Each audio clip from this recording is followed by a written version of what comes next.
Hello, everyone. I'm Jim Garrison. I want to welcome you to this session of Humanity Rising as we delve into some meditative practices, both body, soul, and mind. On the occasion of the eclipse, we thought it would be a good thing to just step back and rejuvenate as the celestial bodies align themselves in a very particular way, particularly over North America in a few hours' time. It's good to be back. I missed everybody last week, and I want to start where I left off because it's very important, in my view, that we maintain a continuity of witnessing with what's going on in our world, particularly at a time of eclipse, where the light, for a moment, is overshadowed by the dark. The last time I was present on Humanity Rising, it was Good Friday.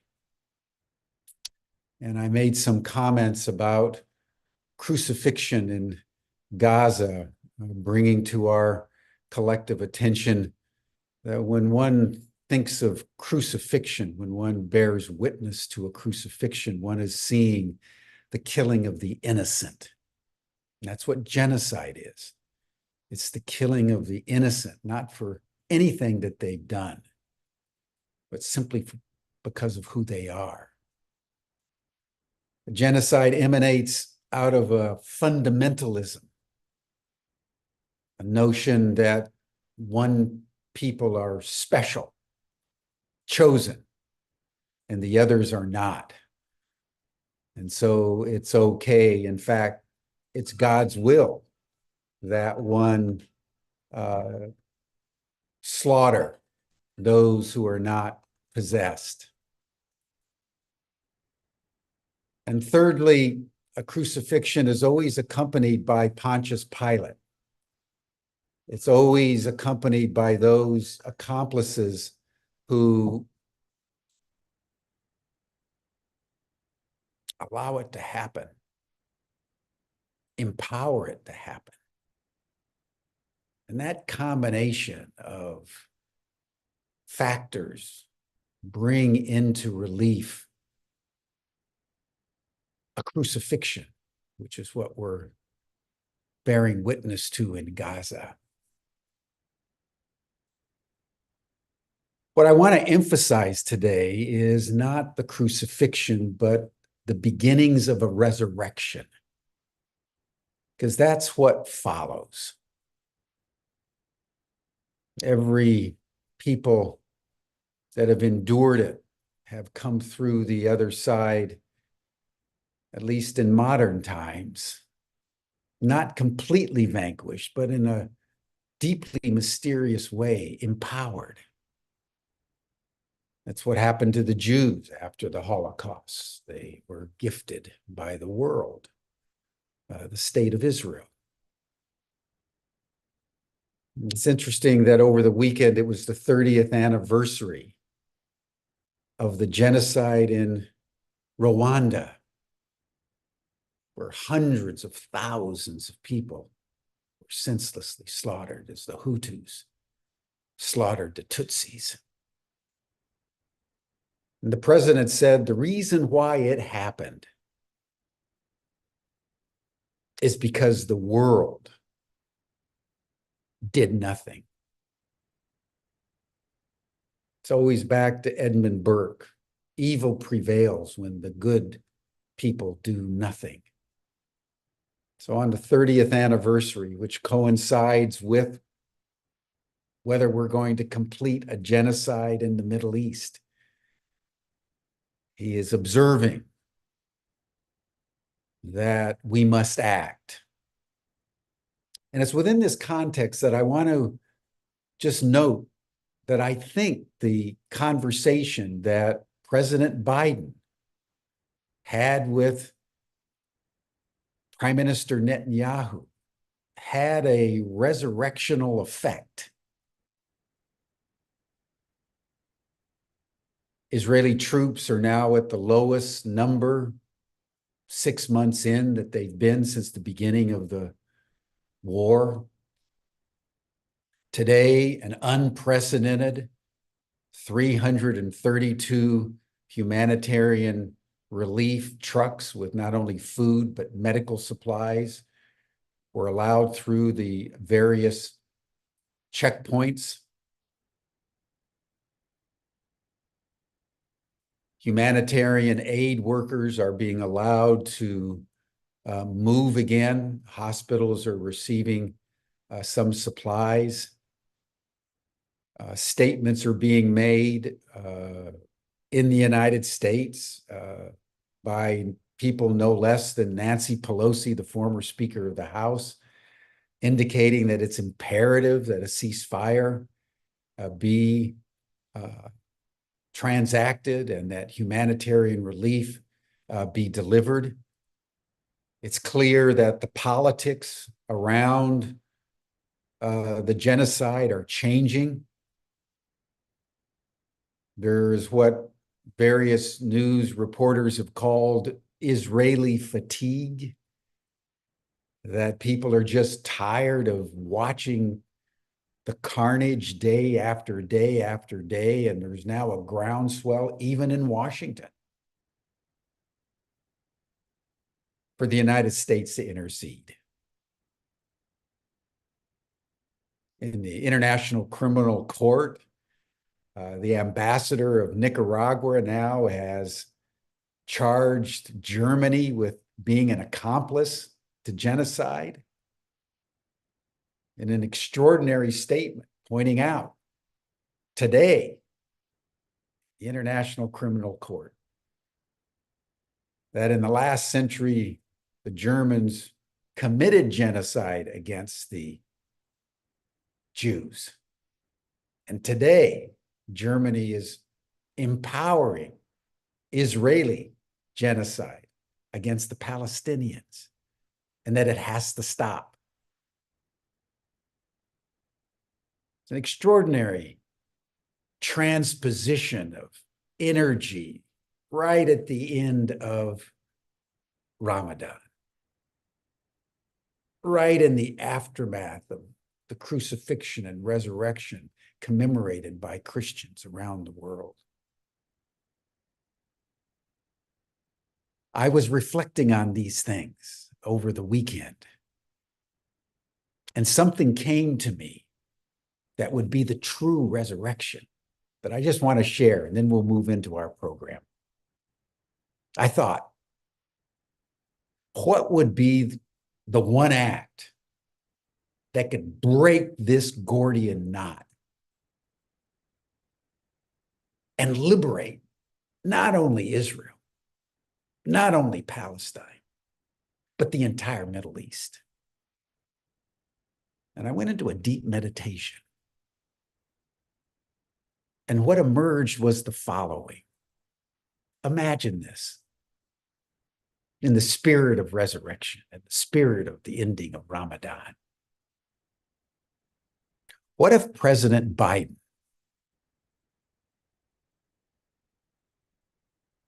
would make a speech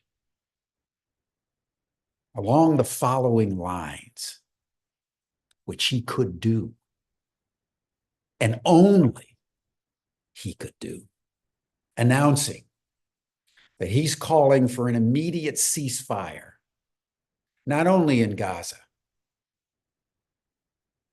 but in Lebanon and the Golan Heights with Hezbollah, with Iran and the militias and the Houthis,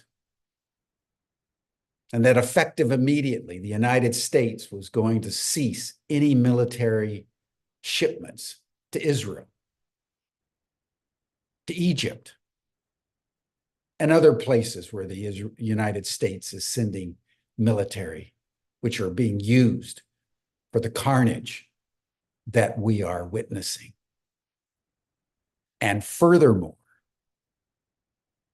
imagine if President Biden would call for an international conference in Jerusalem to start negotiations for a unitary state, for a unitary state, what would that be? What would that do? It would break through the Gordian knot. Just imagine. We're long beyond a two-state solution. We're way beyond anything that's been considered before. The only option left is a unitary state where Israelis and Palestinians live and work together. That is the solution to genocide in Gaza. From trying to kill the Palestinians all off. The world, as Jeffrey Sachs has indicated, led by the United States, has to diplomatically and politically intervene and create the conditions for a single state where Israelis and Palestinians live and work together. It worked in South Africa after apartheid. And if it could work in South Africa, it can work in Israel. And I would note in closing that it was South Africa that brought Israel before the International Criminal Court for genocide. And if we would stop the carnage and begin to imagine a common state between cousins, which is what Jew and Arab are, they're all Semites, and begin that process of transforming that region, peace would break out around the Middle East. Because it's the inability to come to terms with that Israeli-Palestinian issue that is the thorn in the flesh of the entire region. And that ongoing wound, 70 years old, is what's creating most of the conflict. So I wanted to come back and rejoin everyone in this spirit that the possibilities are extraordinary in every way, and that I can feel the world beginning to turn. And so the opportunities for renewal, the opportunities that will happen beyond the eclipse as the light emerges before us all, is an extraordinary one to contemplate on this day of an eclipse, that the light and dark dimensions interplay as one. And it's our capacity to blend and mold and to shape creatively this spectrum of possibilities that constitutes the nobility, the grandeur of the mortality that characterizes our humanity. So thank you, everyone. Thank you so much for bearing witness to the world. And now it's my great pleasure to introduce my very good friend who I've gotten to know through Humanity Rising, Dehanna Rice, who you all know, Polarity Practitioner, hypnotherapist, breath, body, mind, worker par excellence, who just is going to just lead us with a friend that she'll introduce in a few moments with some practice for today as we prepare to observe our eclipse. Dehanna, thank you so much. Thank you, Jim. Welcome back and welcome everyone. I'm Dehanna Rice. If you don't know me, I'm kind of part of the community. And thank you for this opportunity to share for the eclipse. I wanted to bring a practice to everyone, and also the impetus of kindness. It's so important. And my friend, colleague, Erin Birch, I'm going to be introducing later in the program, and we're going to talk about kindness and how that can be a part of our daily practice and how to track it. And today I wanted to start, it seems apropos, with Jim's opening for healing PTSD. We are overwrought with so much negativity. And I want to start out with a Navajo song that is used to heal PTSD. And it's a call and response, even though you don't, I can't hear you. I'm going to repeat each phrase. It's a very quick song. So I want you just to unbusy your hands, put your feet flat on the ground. If you want to lower your eyes and participate with your voice, it's always important after our last week of creativity to come into how to share our creativity through song, through dance, through art. Everybody is a creative genius, I believe, and it's so important when I work with people to discover each person's creative genius. So I just want to take a moment to prepare for the song in a little silence, and then I'll begin. Taking a nice deep breath in, everyone, coming into the space, breathing as one, taking a deep breath in, and making a little sound to bring you present. Lowering that jaw, relaxing your jaw. Another deep breath in. And relaxing the jaw. I walk in beauty. I walk in beauty. Beauty is inside of me. Beauty is inside of me. Beauty is before me. Beauty is before me. Beauty is behind me. Beauty is behind me. Above and below me. Above and below me. I walk in beauty. I walk in beauty. Lower the volume. I walk in beauty. Lower. I walk in beauty. Whisper. I walk in beauty. Now inside your mind or head.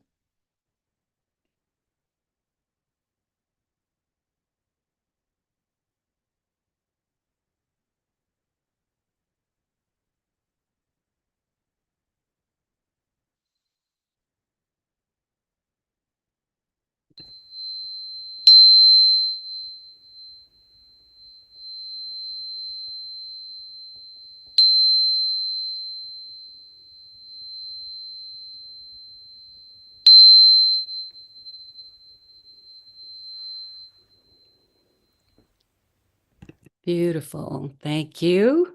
I hope you feel that from my heart to yours. It is about recovery. And today I want to share a full practice. I have been on moderating so many other people for Humanity Rising over the last couple of years. And I want to start out with something for mental medicine. We are all working in what I consider Vata deranged world.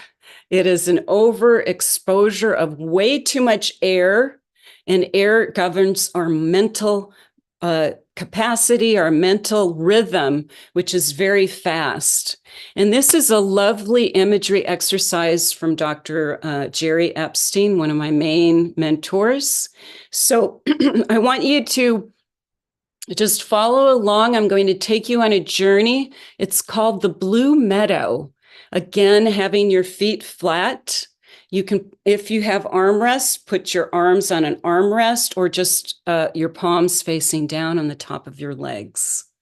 So we're going to start with 3 breaths to get us into the presence of imagery, and then I'm going to guide you into the exercise. Starting with breathing in, using your imagination that is subtle and effortless through the nose, breathing in blue sky and golden sunshine. And breathing out through your mouth, gray smoke. See it dissipate in front of you. The gray smoke is norepinephrine leaving the body, the main stress hormone. Again, breathing in, blue sky, golden sunshine. Everything that's healthy, and breathing out gray smoke. Everything that's unhealthy, letting it go. See it dissipate in front of you. One more time. Breathing in, blue sky, golden sunshine from very, very far away.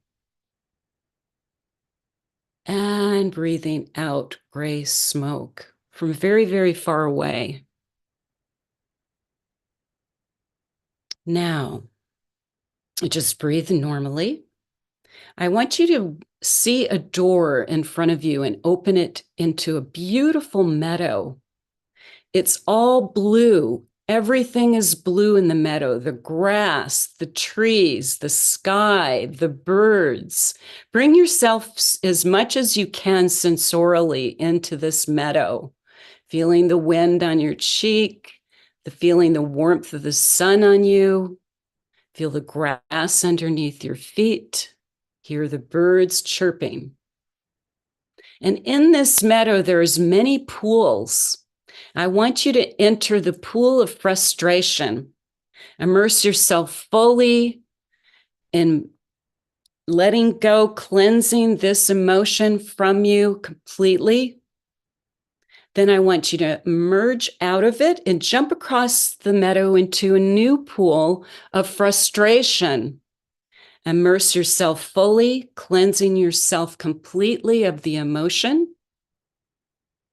Again, jump across. This happens quick because our minds happen quick. The quicker you do imagery, the more effective it is.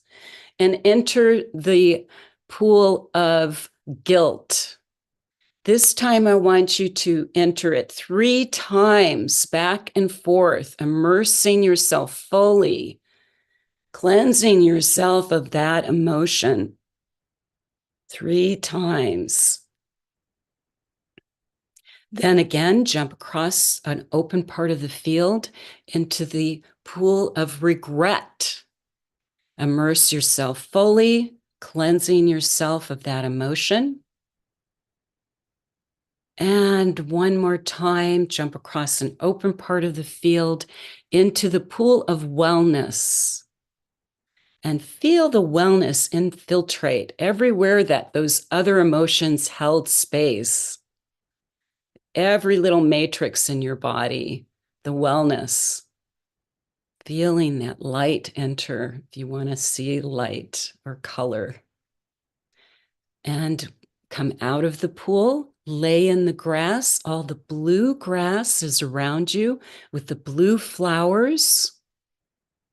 And I want you to feel from the most core of yourself, from a breath emerging. Feel the breath as it comes up in the body. Feel it with your hands and your arms enveloping you with this breath, this new vitality, this new breath. Feel it with your hands. Feel it expanding. And in an instant, feel it change into the spirit of light, expanding outward from your hands. See, sense, and feel what happens. Breathe out through your mouth and open your eyes. So it's such a wonderful exercise I use all the time for combating negative thoughts. The blue meadow, and I'm more than happy to share it with you. Just contact me. I have contact information here. Now we're going to do a practice of movement, breath, and meditation. I end with sound healing. So I encourage you, you can do this sitting in your chair or standing. We're going to do Master Robert Pang's 2 golden wheels, and we always start with shaking. It's a simple shaking. You can do this if you're sitting and shaking your hands and your knees. So you're just shaking off that layer of stress. We are all bombarded with overstimulation in our world. So you're shaking, your arms are relaxed, your shoulders are down. All that is moving is your knees. And also this is stimulating our lymphatics. This is a way that people, with rebounding, we need to release our lymphatics because it's holding toxins and it doesn't have a circulatory system like our cardio. We've got to release it by movement. And exercise is number 1 for neuroplasticity. So just shaking, letting that stress go, getting more breath deeper in our bodies. It's raising. Taking some good breaths, oxygenation. Beautiful. And come to stillness. Lower your eyes. Feel the change in your mind. Feel the change in your body. And let's do the second golden wheel. This is a swinging golden wheel. And it's like we're going to gather the energy around our body, which we know has a biofield, right? So we're going to gather it with our palms and we're going to store it in different parts of our body for future use. And the way that we gather it is our palms are cupped and we swing our arms along the side of us and they swing back over our shoulders. Just like a kid on a swing. Really simple stuff. This is so easy to do every day as a daily practice to get yourself grounded. Just swinging the arms, allowing yourself to grab that energy with your palms just by the swinging. And they've done these exercises for centuries at Shaolin Temple in mainland China. So we're just swinging. And come to stillness, bringing your hands in front of your face. I want you to imagine there's a light, like a light on a ship, that's shining on your face. And as it shines on your face, it illuminates. The face is illuminating with this light. And I want you to slowly rotate your hands in a circle, bringing that energy that you gathered into the face, relaxing any stress lines, allowing yourself to reduce any holding patterns. There's so many meridians that end and begin in our face. This is relaxing that energy body, subtle energy. Let's reverse direction. Now we're going through the head. We're bringing the energy into the head. Moving through the whole head with this energy. Feeling that. Beautiful. Somebody sent me a text and I'm just going to check it if it's something that I need to. No, let me turn that off. So it's through the head. This is our intuition center. We just gathered and put energy into our intuition center. Now take a nice deep breath in. Elbows come up, bring the energy down to your vitality center. This is 3 inches below your belly button. And feel an energy ball we're going to create here, and then we're going to store it in our abdominals.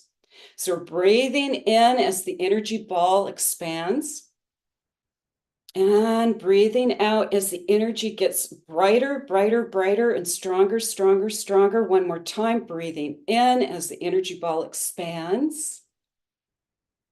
And breathing out as you bring closer, closer, brighter, brighter, stronger, stronger, stronger, stronger. The hands are now touching, and there's a perfect pearl in our palm.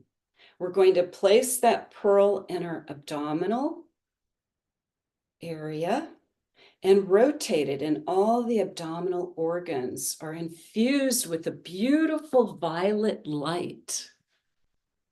Don't you love Qigong? I just love all the little things with heaven and earth and color. Violet light is infusing all of our abdominal organs. Beautiful. Let's switch directions. This is so good for indigestion. Anything with elimination that's having issues in the body, you can do this. It's so healthy. Beautiful. And let's drop our hands to the side. Again, lower your eyes. Feel any change in the body, in the mind. And breathing in a nice deep breath. And make a sound as your jaw opens. Ha! Releasing that tension in our jaw actually releases tension in our hips. One more time, breathing in. And open the jaw. Ha! And one last time, just allow your hands to float up. We're going to do a compassion mudra. The whole world needs compassion. Your fingers are stretching out like antenna. You can do this sitting, of course, and feeling the whole energy body open up with the heart expanding. Our arms are holding that energy of the heart. The field is expanding. I want you to imagine that you are actually hugging the whole planet with this compassion. All the areas that need love and compassion is extending from your heart to all hearts around the world. Each finger has energy if you stretch them out, holding the world in the palms of your hands, allowing that love to circle the planet, the compassion that we all have and share with each other, and areas that need it. See that compassion and love enter those areas. Beautiful. And relax your fingers and hands, rotating your wrists, coming into a place of relaxed sitting. We're going to do some breath work. Better grab my glasses.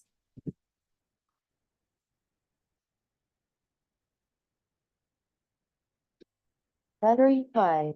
Connected to And iPhone 2. we are going to do some coherent breathing, which some of you know.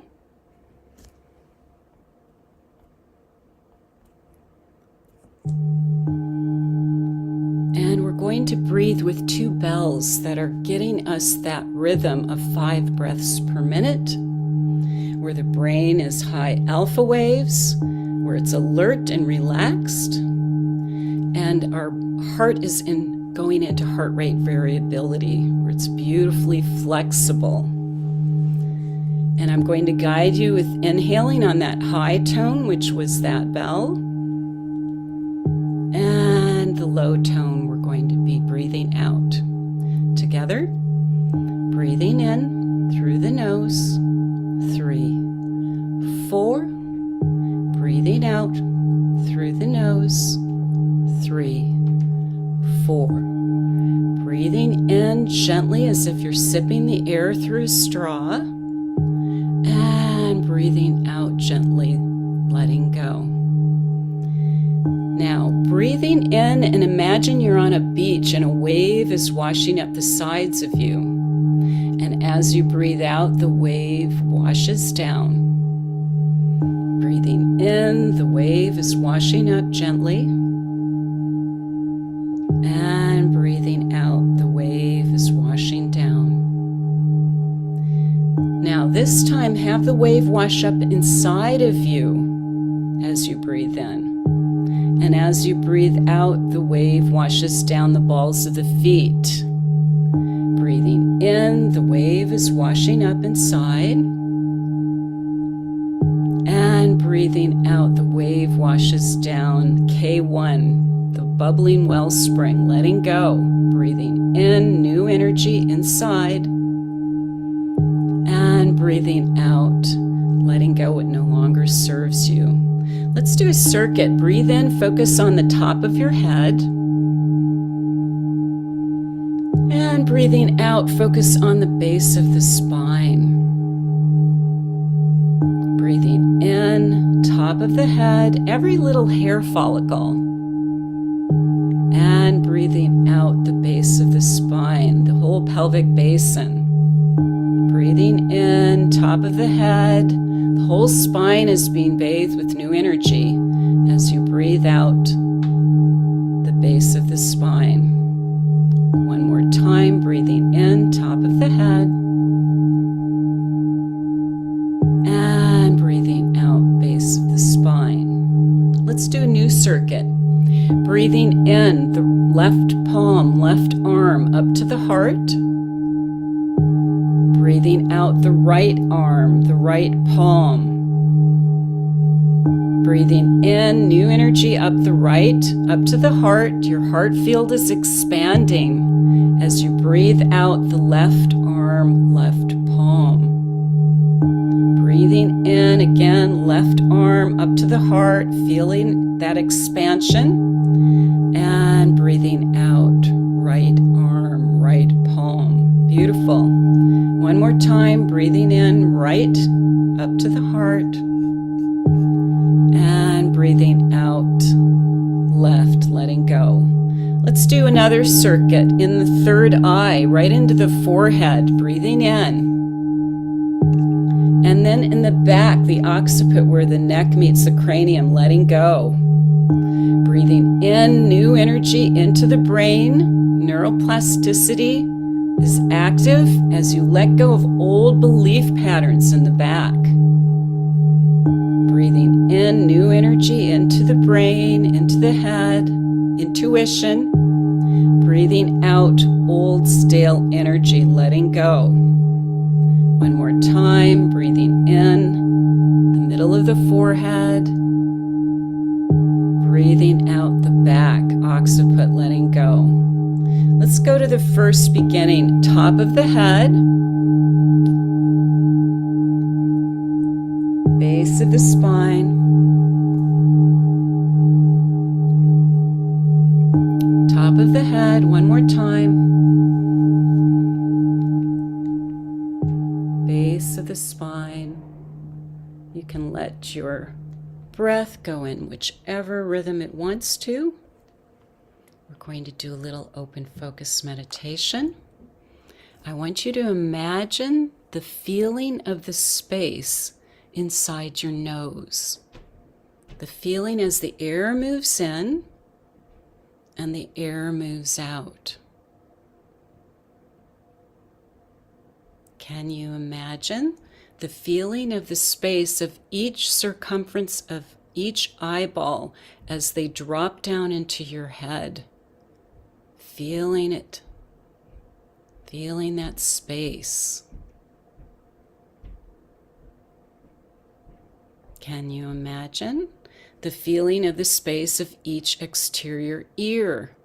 The top of your ear, the middle part, the ear lobe, the tragus, that little that touches the lip that touches your cheek, all of the exterior ear.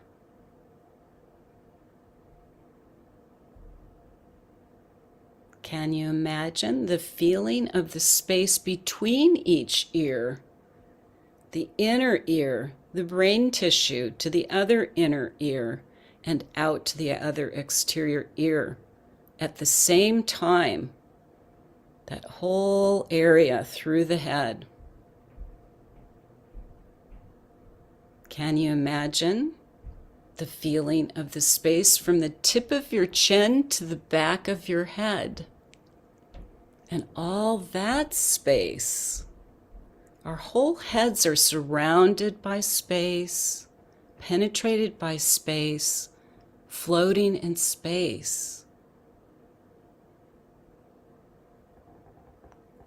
Can you imagine the feeling of the space of each thumb, the base of the thumbnail, the thumb knuckle, the thumb print, all of the thumb and the space that it's occupying? We know that each cell in the nucleus is 700,000 times smaller than the circumference of the membrane. We are all filled with space. It's like a basketball to the moon.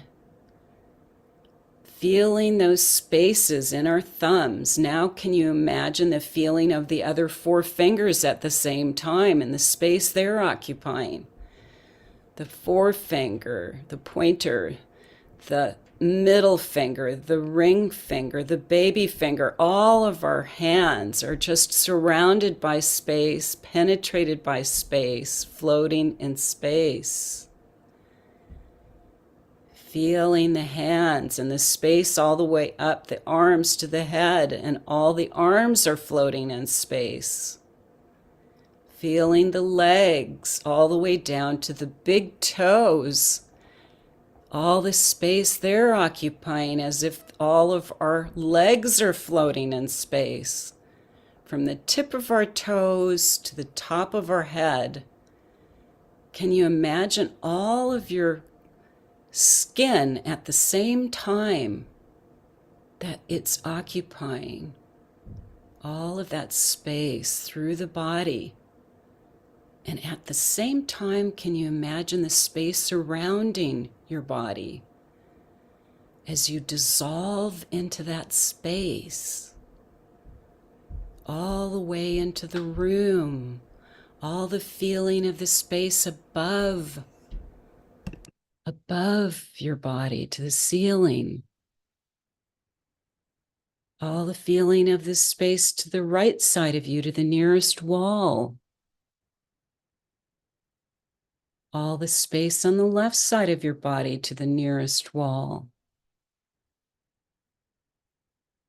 Can you imagine floating up into the trees above the room you're in, expanding outward into the space of the planet, the ozone, as you move into the solar system, moving past the warmth of the sun on your left cheek and the coolness of the moon on your right, expanding out into the solar system, past the 4 moons of Jupiter and the rings of Saturn, moving out further and further, seeing our galaxy, where we're living.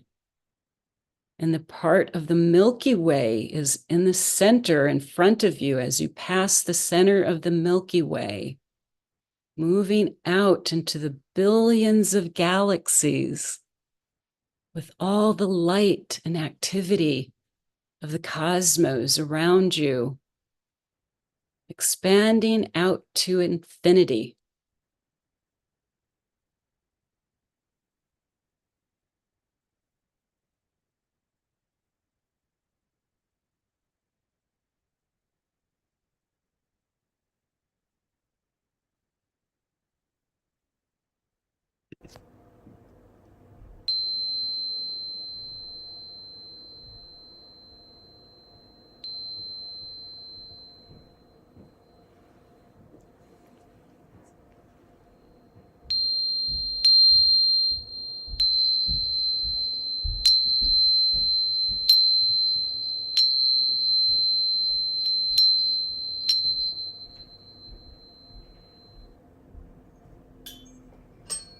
Following the sound, coming back.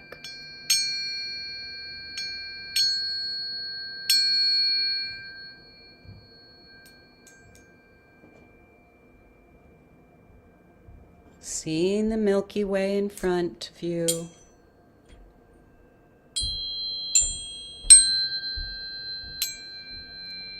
past the Milky Way center,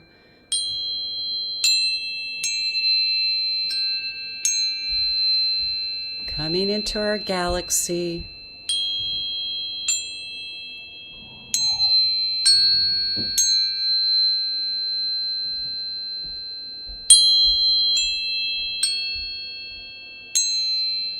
Seeing our solar system.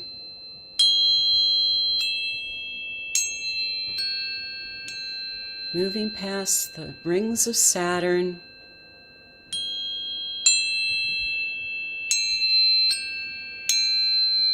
Four moons of Jupiter as you see the blue marble Mother Earth at your feet.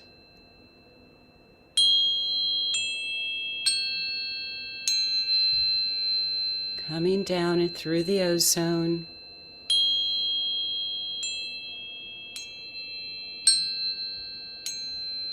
Down through the treetops into the room.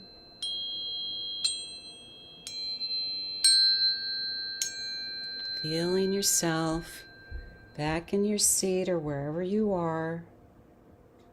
Feeling the body, starting to move your fingers and toes. Stretching your arms like a cat waking up from a nap. Feeling that rejuvenation from the practice. Coming back. And that was fun. I like to do that, sharing my work with everyone. Now I want to introduce Erin Birch. The Body Whisperer is a masterful body worker that excels at unraveling pain and pain patterns that undermine the optimal performance of the body. For over 3 decades as a physical therapist, she has been transforming people's bodies through a deep, inside-out, intuitive understanding of how their body works best. The Kindness Initiative is Erin's passion project, was born out of the understanding that connection is one of the deepest human needs that unites the heart and brain, empathy and insight, and your inner life with the outer world in order to cultivate that basic human need. Kindness is a type of activism that moves against the grain of disconnection and can shift it into our contributing meaning to each other's lives so that we build a better experience of being human together. That's so beautiful. Welcome, Erin. You can turn your camera on. I'm so happy. Oh my gosh, I'm so glad to be here. What a beautiful start to this Monday eclipse day. And so many like launching pads from both Jim and you. And thank you for that beautiful experience, Deanna. That was really exquisite. My honor. I'm so glad you were here to witness and experience it with me. And I know your work. I'm so looking forward. I've been to your space here in Marin County, and your passion for this project is really, it's contagious. So I hope that people get a little contagion from your presentation. I wanted to talk a little bit about your story because you're new to our community. People know me a little bit about it. I'd like to hear your story because it's such a fascinating one about how you really got into your own body and discovered its voice. Yes. So please tell us. Such a great way of putting it, actually. So my background is physical therapy, so I come to things honestly through the body, but and I spent 4 years in a yoga ashram, and I was pregnant and I had a car accident, and I had 2 life-saving surgeries. Um, thank God for all that. But then I found myself in a body that I didn't recognize. The scar tissue from those surgeries had invaded my starting with my right lower quadrant and going through most of my body and hijacked my pelvis about 30 degrees offline. And so I was in a body that didn't move. And I've always been sort of body centric, body oriented. I've always been very active and love movement. And this scar tissue, there's things we don't really know about scar tissue, one of which is that it shortens and tightens over time. And so it was like it had like those what do they call it when they in the spy movies when they have an iron thing that they pull and then they pull on it? It's like that, like it just kept pulling. And I started to recognize that this was going on, and I started to vision my future as being crippled because this amount of rotation is just not sustainable for the body. So that was going on, and I was completely not on board for that, as I really wanted to maintain my body connection. So after going through a ton of people, noticing that the needle wasn't really moving, I thought, this is something I'm going to have to take on by myself. And so I stood on the shoulders of what I knew from yoga and from physical therapy, and I just did a huge dive into my body. The thing that yoga gave me was this deep reverence for the body, this deep knowing that the body, if there was any place in the universe that knew how to reverse this, it was going to be the wisdom of my body. And so one other yogini said to me, you can't think a thought and feel a sensation at exactly the same time. And I thought, that's interesting. And what that did for me was that it gave me a distinction that either I'm in my thinking mind or I have access to my feeling body. And that gave me repeatable, predictable access to the place where the problem was. And so I just invested a great deal of time and energy into listening and shifting the paradigm of my relationship with my body from sort of a master slave where, you sort of command your body, do this, do that, to one where I was in a partnership with it. And in actuality, it was almost like my body became shifted from my servant to my teacher. Wow, that is so. Was there a specific aha moment, like your body said something unusual or translated in a way that you hadn't heard the voice before? I knew once I made that distinction of my thinking mind and my feeling body, and I began to inhabit my body with my conscious awareness and basically park that awareness into the problem area, I saw that I could no longer command my body because it was not a road that was going to lead me to connection. Mm-hmm. And I learned so much from my body, so much. And and translating that, like as above so below, as within so without, we know that in as a concept, but really like following the breadcrumbs that my body was putting out for me to follow. And I learned the language of sensation. I'm much more fluent than I was before. And learning how to deeply respect the landscape and the nature of my body. Like my body is an aspect of nature. And so I really began to engage with in that way. Mm-hmm. And a partnership is a regenerative model, whereas the master slave is a consuming model. I And love this. and of course, we are living out this master slave paradigm on every single level. I mean, we have done it. It's the Western patriarchal approach to pretty much everything, which is that which we don't understand or that which we dominate. Mm-hmm. And this domination has gone way, way, way, like you were talking about the vata infused. Deranged Yeah, pot. deranged. Yeah. I mean, I describe our where we are as the zenith of disconnection. And Mhm. and that whether we look globally or whether we look internally or whether we look relationally or culturally, like it's everywhere. Mhm. So that means the obvious antidote is connection. Connection is the healing currency. Yeah. Yeah. It's Absolutely. literally a currency.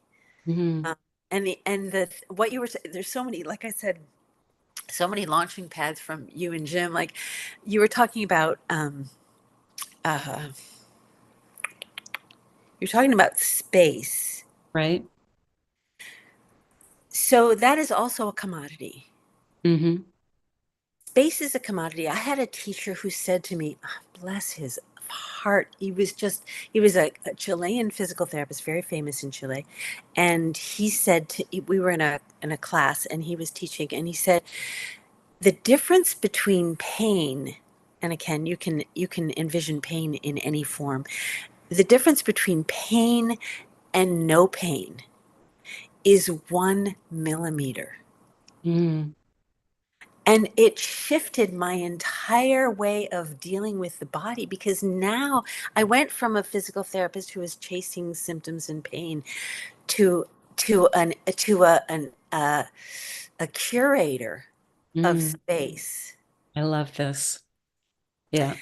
And it became so evident to me that the problem was a lack of space.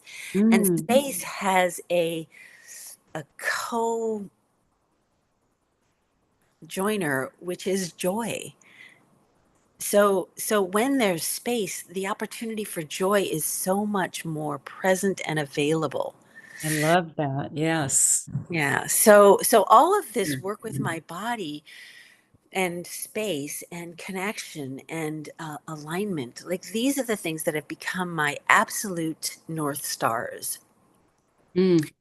Um, because I was so far away from alignment, I could only imagine it. When you were in your meditation, you were asking us to imagine things. And what I know from my work with the body is that that which we imagine, we inhabit for that moment.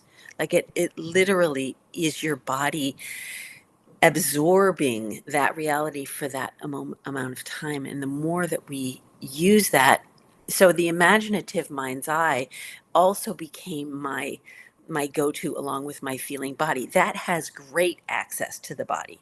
So that which we imagine, we inhabit, and it's so powerful, and we don't use it enough. And I love the question, what if? So that led me to the Kindness Initiative, um, Yay.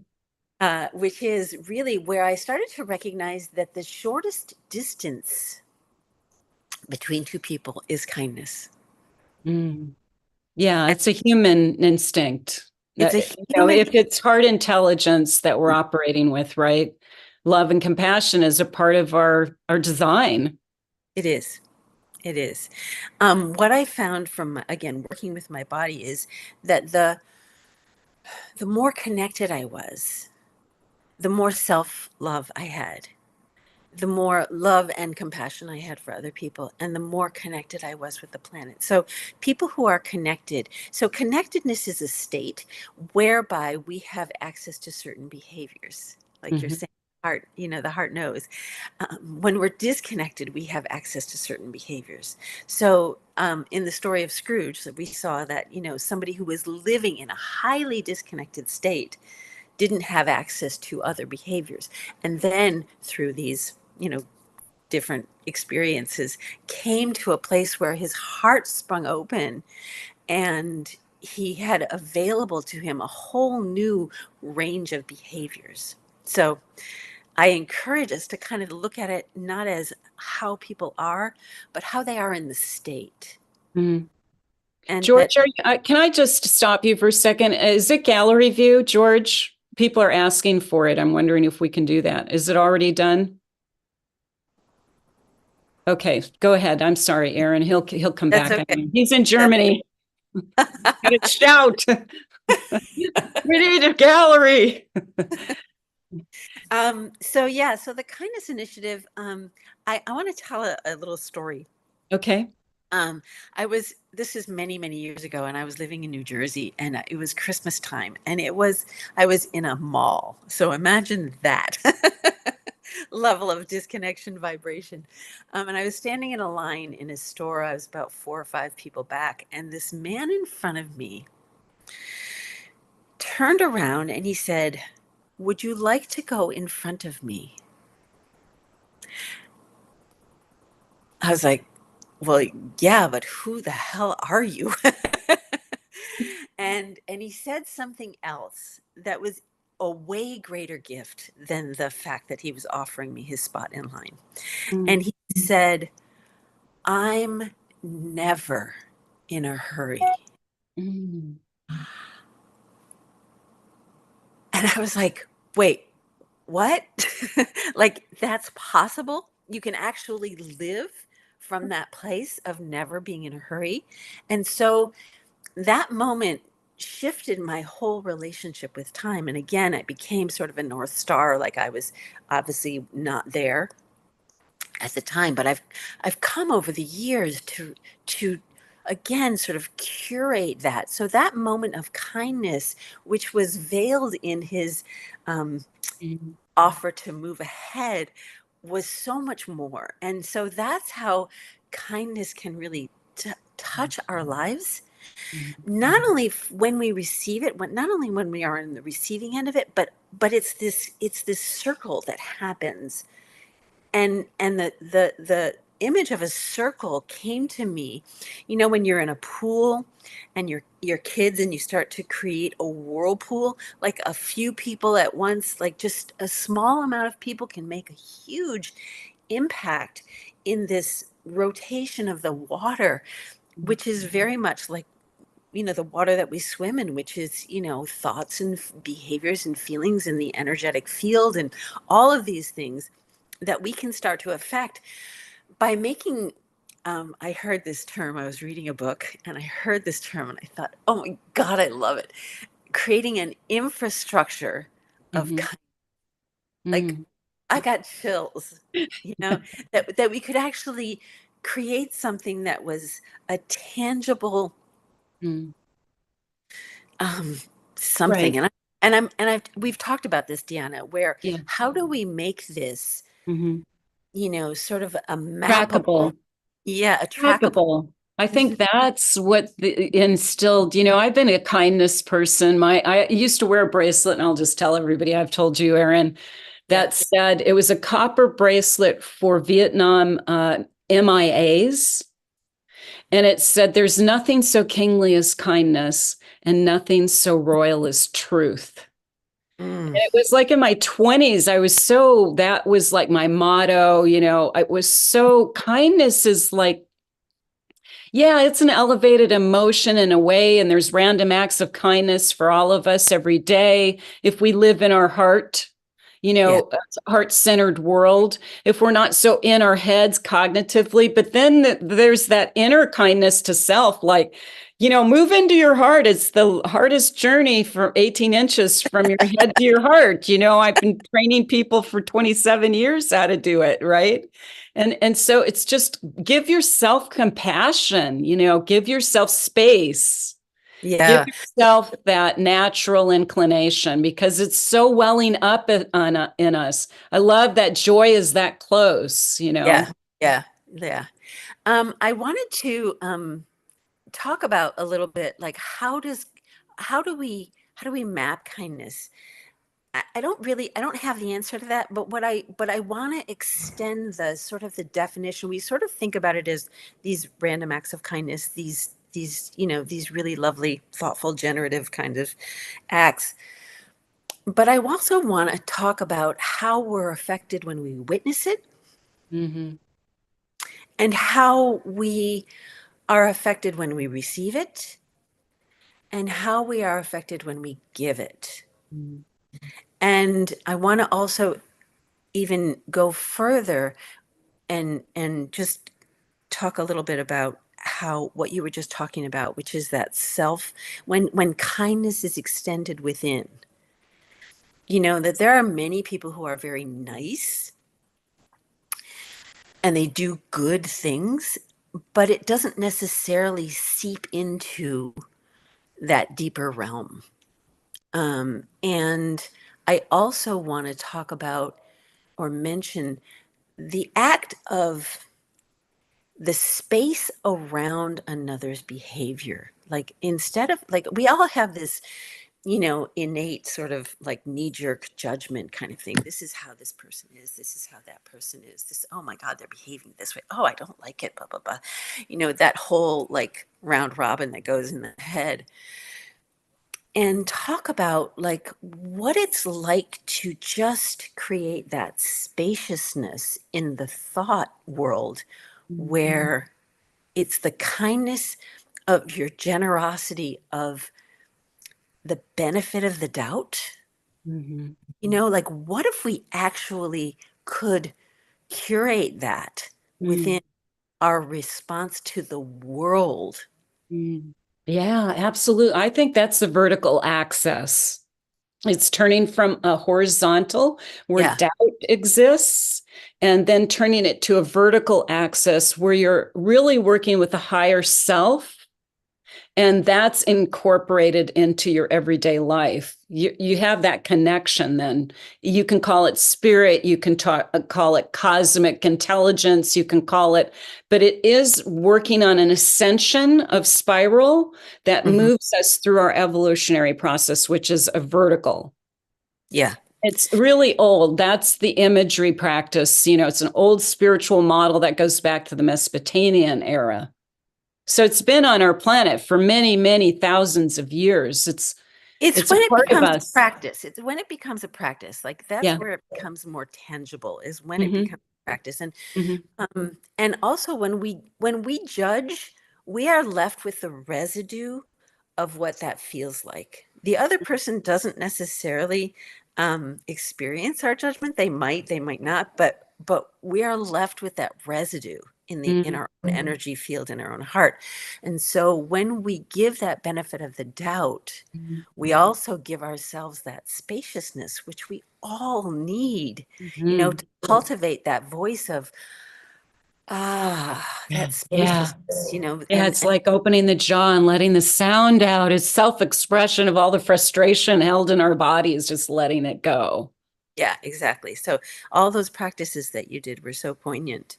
Um, and so, everything is, since everything is space. Yeah. y- And thought forms. You're bringing to a really big point about health.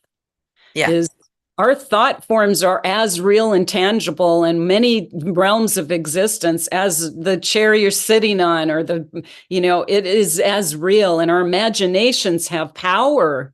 Yes. Your brain doesn't know the difference. If True. you imagine a good life and a good choice and benefit of the doubt for, judging other people and the residue, this is a really big point, Erin. The Mm, residue of judgment is yeah. on you. It's kind of like forgiveness, right? Yeah. You hold the hot Forgiveness coal. is a Yeah. self act, Yeah. just preserve yourself. So this is where it becomes activism. Mhm. It becomes a place where the more connected you are, the Mm. less controllable you are. Yeah. Yeah. And also Connected you have people. then you have an interconnectedness, right? I mean, you've got the power of the people, so to speak. I know Jim Exactly. like that one.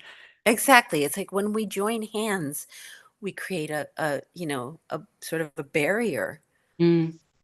Yeah. Beautiful. I love this. I love your initiative. I was so, thrilled when you first mentioned it to me, and I'm like, this is it. It is an activism, kindness, Yeah. and how to incorporate that. But the beauty of it is how you discovered your own journey into the inner body's wisdom Yeah. and Can, go ahead.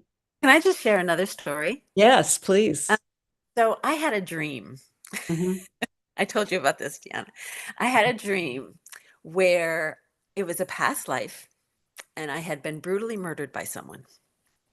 And so when I came into this life in the dream, and I encountered this same person, there was a recognition, oh, this is the person who did that to me.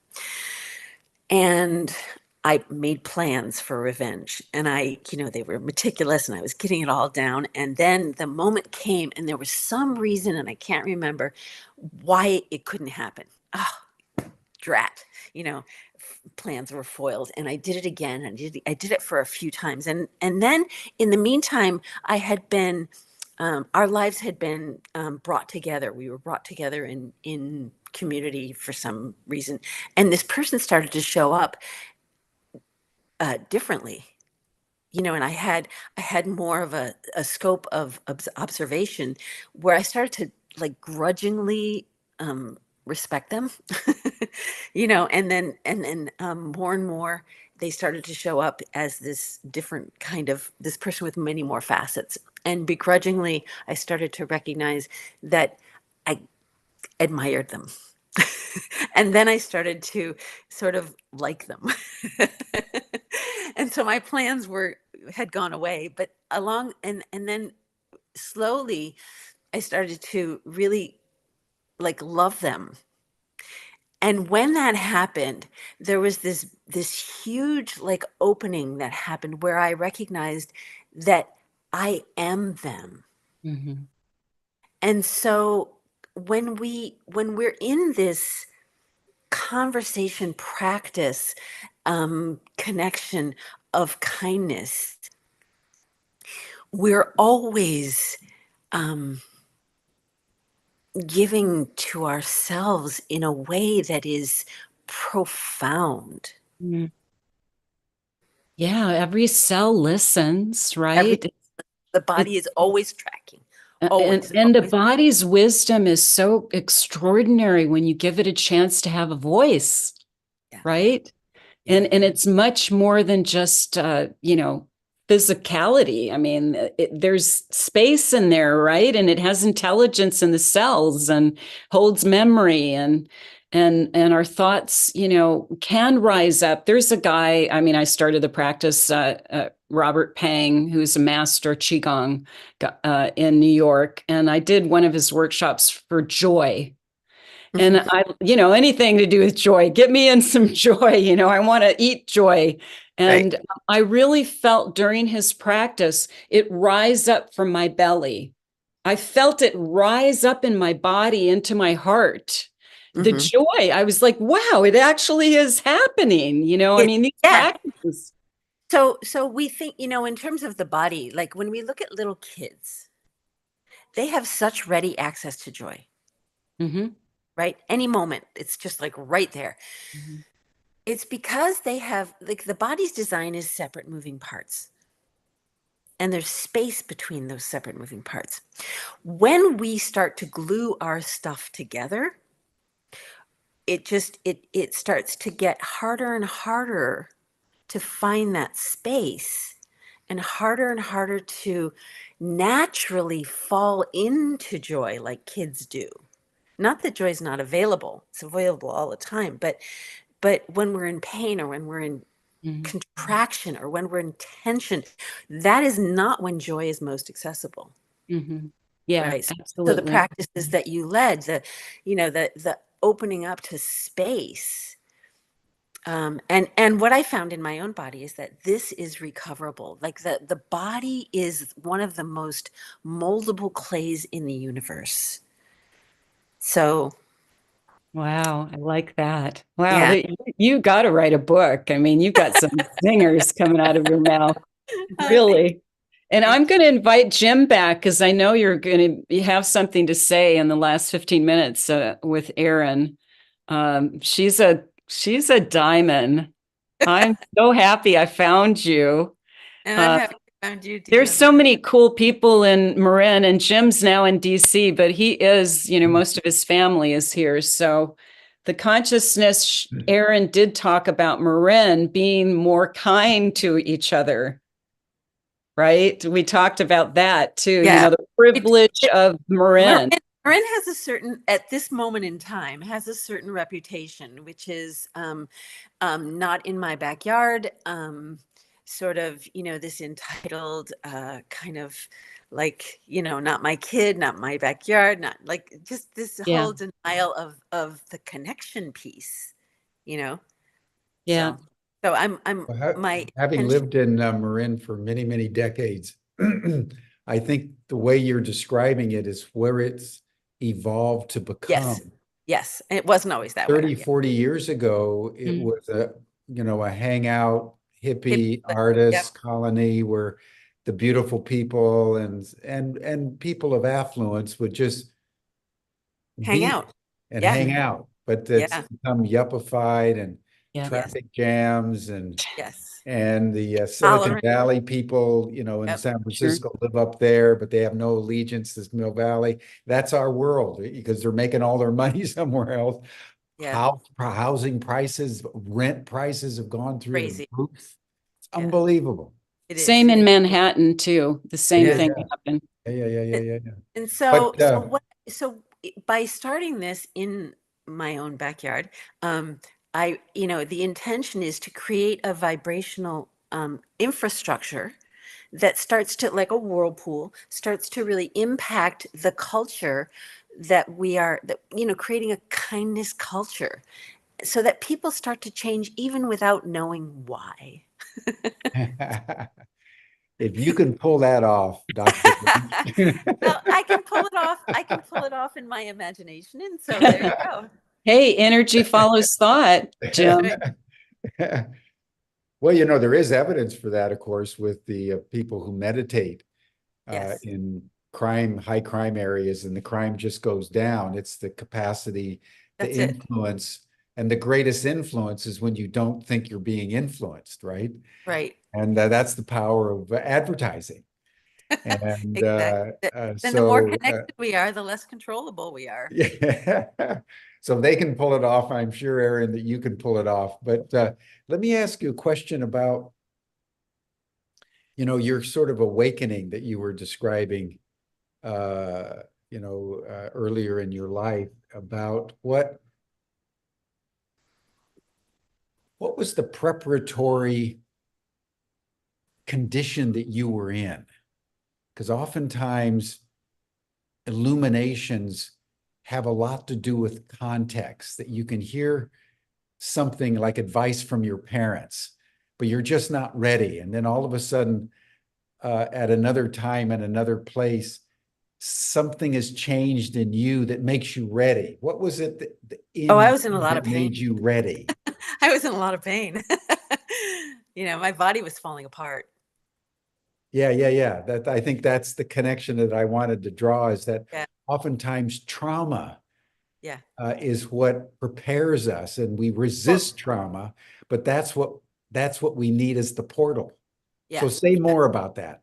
Well, so it wasn't just the pain and the trauma. It was the vision that I had that I was going to be crippled within 5 years. I was 35 at the time that I had this vision, and I reckon I was a young mother, and I was newly married, and I was heading off into a future, and I was recognizing that my body was going to basically,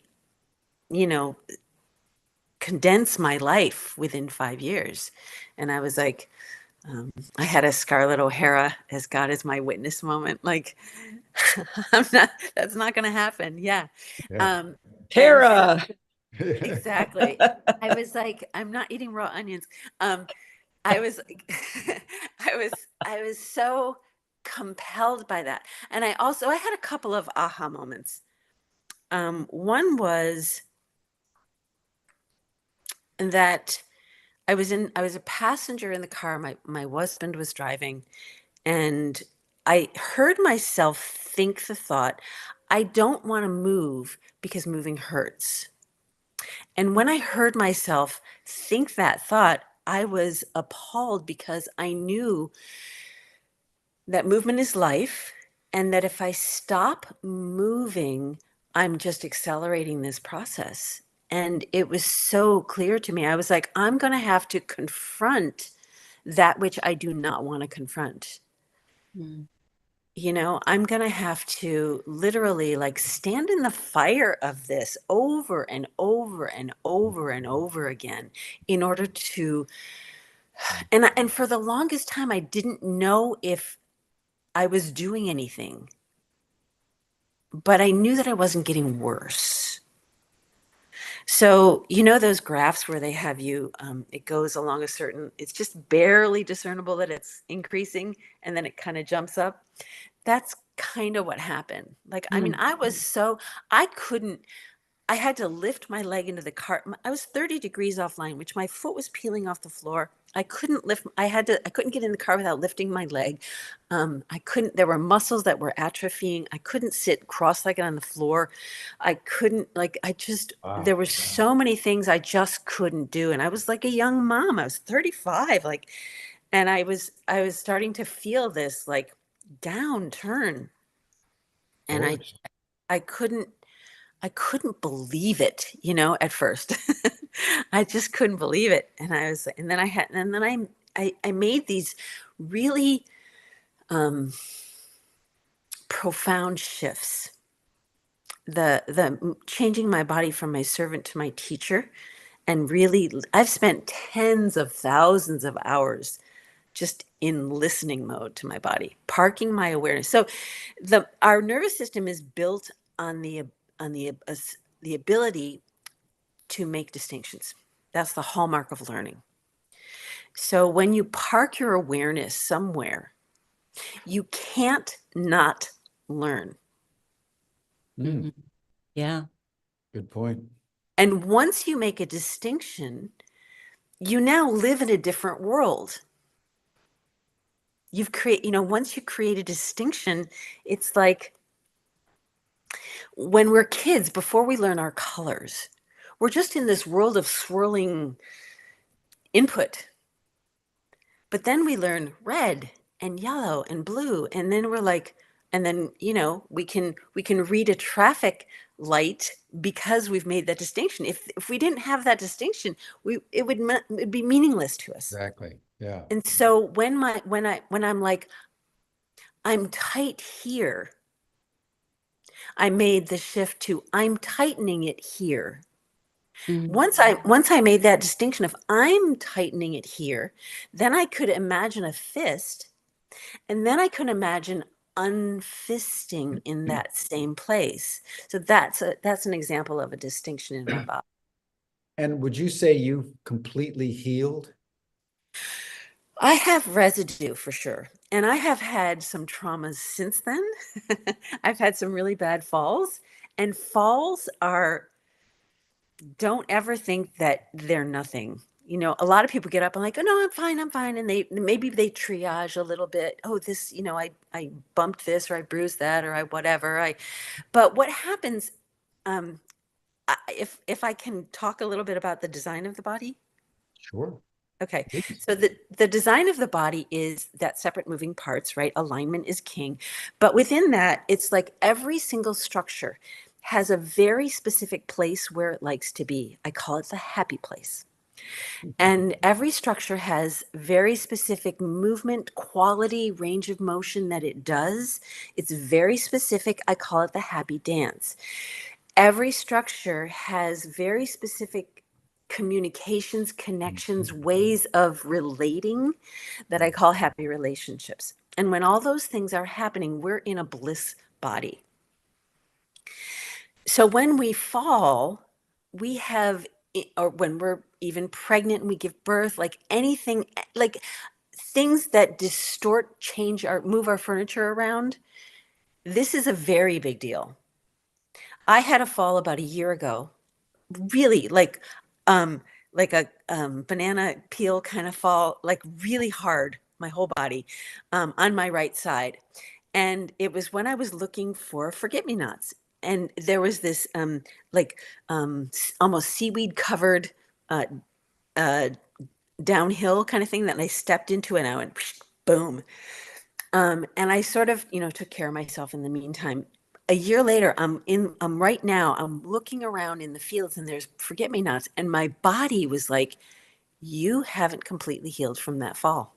Mm. Because Mm. everything on the right side of my body had shifted to the left. And I kept wondering recently, why am I not feeling good? Like, what's going on? So moving things back to their happy place, restoring the happy dance, restoring the happy relationships, this is the foundation of what I do with people's bodies. And my hands are incredible at detecting, the way back. Wow.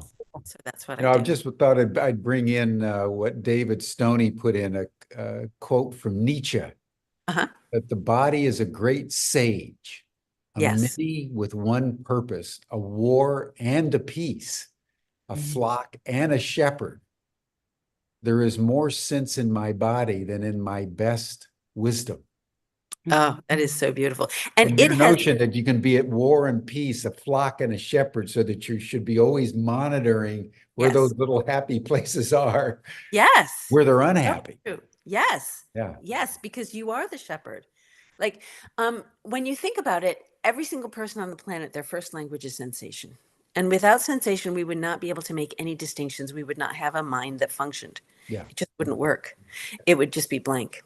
And so sensation is constantly informing our experience.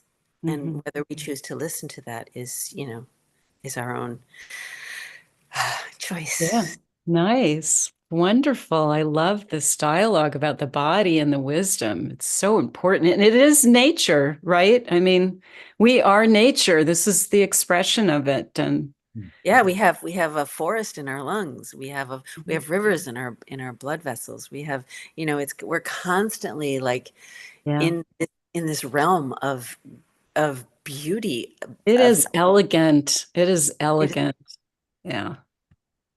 and it's recoverable if it gets damaged. Yeah, I mean, it's like our liver. I mean, it's so, recoverable. Even if you, assault it for years, you can regrow a healthy liver in Yes. amazing amount of time. Our Yep. bodies are like resilient. Very much so. And the more we're in partnership with it, the more that is true. And it's the mind that gets in the way, the cognitive Western model, like you said, the patriarchal model that's hammering us every way. But if we open up that space to our maternal instincts to just help heal ourselves and have a dialogue. Yeah, the partnership is regenerative by nature, because if one part of the partnership isn't working, the partnership breaks down. In a master-slave paradigm, the master doesn't have to care about the slave, doesn't have to care about the experience of the slave. And so when our bodies are our servants, we're busy consuming, and that's the nature of what we've created everywhere. So yeah, it's Well, thank you. Thank you potent. so much. And Oh, best of you. luck in transforming Marin. Thank you. I You really you are a courageous woman. Oh, every little bit helps. That's the thing.